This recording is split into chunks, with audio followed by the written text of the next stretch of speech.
to Oneindia News. You're watching Global Chit Chat, our weekly show where we speak to Devesh Singh Mani, our guest and expert. Thank you very much, sir, for joining us. And we discuss the biggest developments in geopolitics over the last 7 days.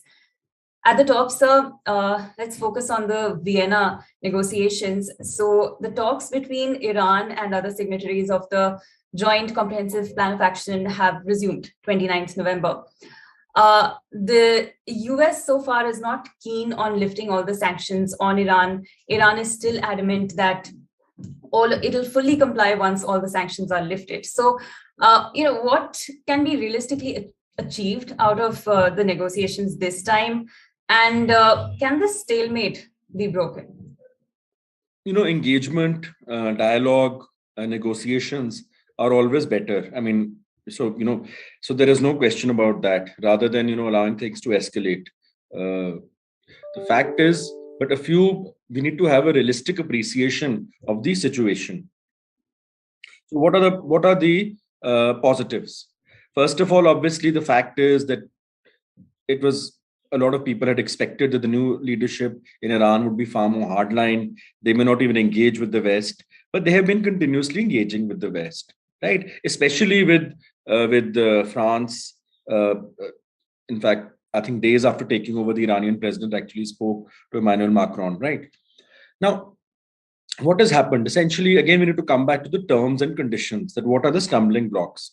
The first thing is, as you alluded to, Iran wants lifting of all sanctions before actually returning to the deal. US is open to incrementally lifting certain sanctions, and it did so in June, but it is not keen to sort of give a carte blanche and say that, we'll remove all sanctions and then you can come to full compliance. That has been a stumbling block from day one. Before the Biden administration came into power, it had been expected that they may go whole hog, they may take a bit of a gamble, they may remove all sanctions, but that changed. There was domestic politics. Now, in recent months, what has been happening is there is increasing pressure within the US. Of course, there's a divide within the Democrats as well. There are people who've been critical of the Biden administration, but if you keep a close watch on events, Israel has been upping the ante, and even during meetings with senior Israeli officials, Biden and other officials within his administration, they have said that we will not allow Iran to sort of develop its own nuclear program. And what you see in the last few months repeatedly is senior US officials saying that if diplomacy doesn't work out, we're looking at all options.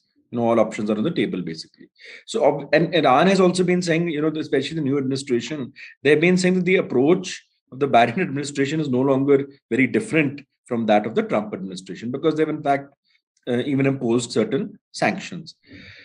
So along with this, you also now see that the E3, that is Germany, France, and UK, more so UK, and then to a large extent France, that they have also changed their stance. Initially, if you look at the previous administration, during the Trump administration, they were very critical of the Trump administration's approach. But now the E3 has also been saying that it is high time that Iran gets back to the negotiating table. It sort of fulfills its commitments, and they have obviously been flagging the fact that Iran is very close to sort of developing going nuclear, and the fact, in fact, in recent weeks it has been enriching its uranium levels. There is no doubt about that. Iran also, the fact that they have not been giving, they've restricted the access to IAEA inspectors to go to visit basically various important nuclear sites and so on and so forth. So these are the sticking points. Now, on Monday, I think the French president actually, in a conversation with his Iranian counterpart, also said that it is high time that you get back to the talks, and also that basically Iran should send out clear signals that it is serious about these negotiations. On the eve, I think not on the eve, but 2-3 days earlier, you had an op-ed written by jointly co-authored by the Israeli foreign minister and the UK foreign secretary. Now, this clearly shows sort of the changing stance of even the UK, because earlier the Boris Johnson administration was pushing the US to get back onto the JCPOA. But not just the US, but obviously the UK also is strengthening its sort of strategic partnership. They're having strategic partnerships with Israel, and I think recently also there was a sort of a strategic agreement now, and it is a right-leaning dispensation even in the UK. So naturally, there is a proclivity to be sort of closer to Israel, and then naturally that again there are various lobbies. So the Israeli factor, the Israeli pressure, I'm not saying that is decisive, but that is very important, and that is something that the UK and the US for sure cannot ignore. Then on top of that, you also, as I said, the Biden administration does not want to look too weak, within the US as well, especially vis-a-vis the Republicans. I mean, if Iran actually goes ahead with the nuclear program and the Biden administration not able to stop it, that is a major constraint. Okay, so now let's come to the talks. Now if you look at specifically what has happened in the talks itself, the EU began senior official of the EU first said that he's very positive, but off the record, EU officials have said that if that we're not going to be very sticky about a timeline, but if Iran is not serious, then these talks are going nowhere. And they also alluded to the fact then other options can be explored. Right? US, of course, is not directly part of these negotiations, but it is negotiating at what is called sort of arm's length, indirect negotiations. So that's one part of it. Now, if one were to look beyond, the E3, Israel, Iran, and the US, another important factor is what I would also say pay a lot of attention to how, for instance, GCC countries like UAE and Saudi Arabia, what role are they going to play? Because to some extent, there has been a slight, souring of ties between UAE and the US over this port, which they were making, which the Chinese company was making basically not very far from Abu Dhabi. And the US had said that, according to satellites, it clearly shows that China it's not just a commercial port, that it basically, China is trying to build a military facility. So that created some ties, and the project has been stalled for the time being, but that created tension, Now, how does that play out? Would the UAE want to sort of send out a signal that is slightly more independent in its foreign policy? And in any case, UAE has been reaching out towards Iran. Over the past year, UAE has been trying to change. Similarly, Saudi Arabia also, because the Biden administration initially sort of sent out signals that it is not going to follow the approach of the Trump administration as Saudi Arabia. So Saudi Arabia has also been trying to chart out its own foreign policy. Now, are the GCC countries going to be, they cannot be totally neutral, but will they back, not directly, but will their stance towards Iran, they have been opposing Iran and they've been raising the red flag, but with the slight deterioration of ties, could they sort of, support Iran to some extent? And also the fact that the China factor is important. If the US neglects, if there's a slight downward spiral in ties, then obviously both UAE and Saudi Arabia will also seek to further improve their ties with China. UAE is very clear if you look at the economic relationship and all. So I would say the fact of the GCC countries, again, this is not going to be decisive, but in the past, this has been important because what you have had is Israel and GCC have been totally on the same page. Now, you may not have GCC, especially Saudi Arabia and UAE, towing the line of the US 100%. You may actually even see them saying that, negotiations are the way ahead and we need a more nuanced approach.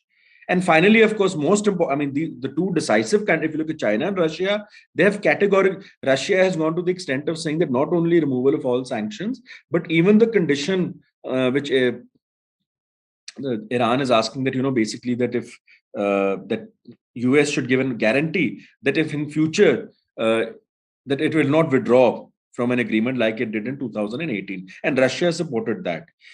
China has been working very closely with Iran because of the bilateral issues and then Afghanistan. And in fact, few days ago, the Chinese foreign minister and the Iranian foreign minister had talks, having a telephonic conversation. Now, what has also not gone down well with China and Russia both is this summit, this democracy summit, which the Biden administration intends to host on December 9th and December 10th, if I'm not mistaken. These are the dates. Now, China has said that this will further create a divide, globally. And now the question is, will this, again, the emphasis on democracies working together, allies, US allies working together? I mean, this was always going to happen. But how is it this summit, for instance, going to impact some of the headway which the US had made with China and Russia on many other issues? And even on Iran, in fact, Russia was playing a very important role. So it remains to be seen as to what role now Russia also plays. If you look at Russia and China, they have a sort of decisive role. You can't have them totally going on, another tangent. So ultimately, it's always said that, find a middle path. But at this point of time, I don't see that middle path emerging. And when you see further, you can say that it's looking at things in binaries. But when you have the Biden administration focusing again on US allies working together, and China and Russia could react sort of strongly to that, and they could take a different stand. And then the more the Biden administration follows an approach which is not very different from that of the Trump administration, the more you will see Iran moving. It's already moved very close to China. The next will be, they're looking at a 25-year agreement with Russia, like they have with China. And then you have a Iran, China, Russia sort of trilateral. Now, this leaves a lot of even US allies US partners who wanted to work closely with Iran in the context of Afghanistan with limited options. So they would also be watching the negotiations very closely.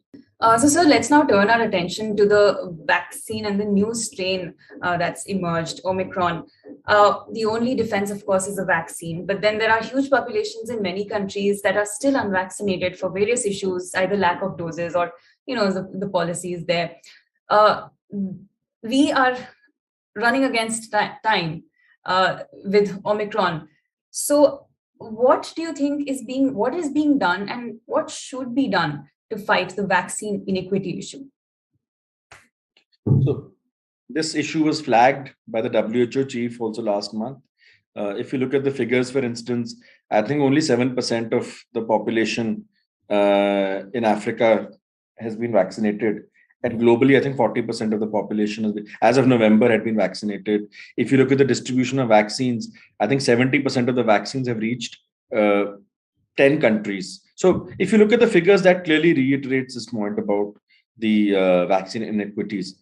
Now, it's a bit disappointing that the typical response is obviously you need to have travel restrictions, but rather than actually, the global community looking at solutions and also fair solutions, which also actually help in addressing this issue. The first thing you had was, travel restrictions, calling this again, labeling it as a South African variant. And South Africa very rightly has said that, we've been transparent about it.